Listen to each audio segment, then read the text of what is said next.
کیونکہ میں صحافی ہوں تو میں تو صحافیوں کی بات کروں گا. جتنے غیر محفوظ پاکستان کے صحافی اس دور میں ہیں, کبھی نہیں تھے اس سے پہلے. آپ دیکھیں کہ اس ملک کی سپریم کورٹ نے ایک صحافی ارشد شریف کے قتل پر از خود نوٹس لیا.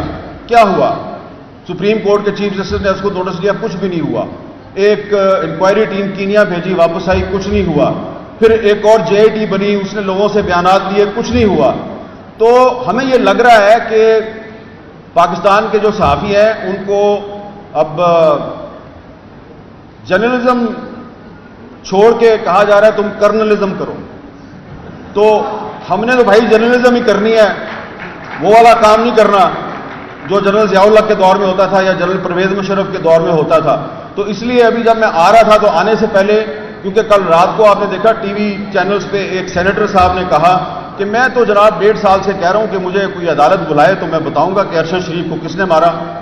تو میں نے پھر آج آتے ہوئے اسلام آباد ہائی کورٹ میں پٹیشن دائر کر دی ہے کہ ایک جوڈیشل کمیشن بنائے اور جس کسی کے پاس بھی کوئی انفارمیشن ہے کہ ارشد شریف کو کس نے مارا وہ اس کمیشن کے سامنے آگے بتائے.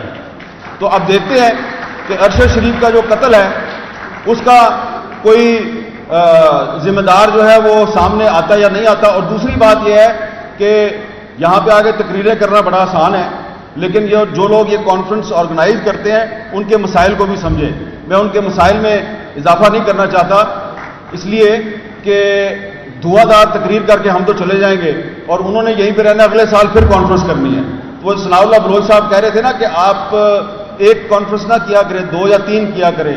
تو آپ بھی پہلے صرف ایک پارٹی نہیں, جن پارٹیوں کے لیڈروں نے یہاں پہ آ کے تقریریں کی ہیں وہ اپنی اپنی پارٹیوں سے 2 یا 3 ان لوگوں کو نکالیں اور پھر اگلے سال آئیں.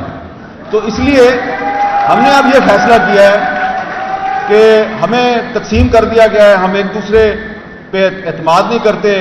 ارشد شریف کا جو قتل کا مقدمہ ہے اس کو ہم ٹیک اپ کرنے میں, اس پر کوئی تحریک چلانے میں کامیاب نہیں ہوئے, لہذا ہم نے اب فیصلہ کیا ہے کہ اب کسی اور کے پاس نہیں جانا.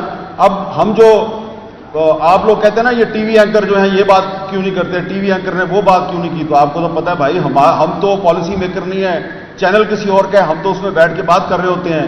تو اگر وہ ہمیں آفر کر دیں تو ہم کیا کر سکتے ہیں. تو اس لیے اب ہم نے فیصلہ کیا ہے کہ ٹی وی اینکرز کا ایک ایکشن فورم بنایا جائے گا اور جس ٹی وی اینکرز کو کہیں سے کوئی کال آئے گی یا اس کو ڈکٹیشن دے گی اس کی اپنی مینجمنٹ یا کوئی باہر سے, تو ہم لوگ جو ہے وہ پبلک میں آ کے آپ کو بتایا کریں گے.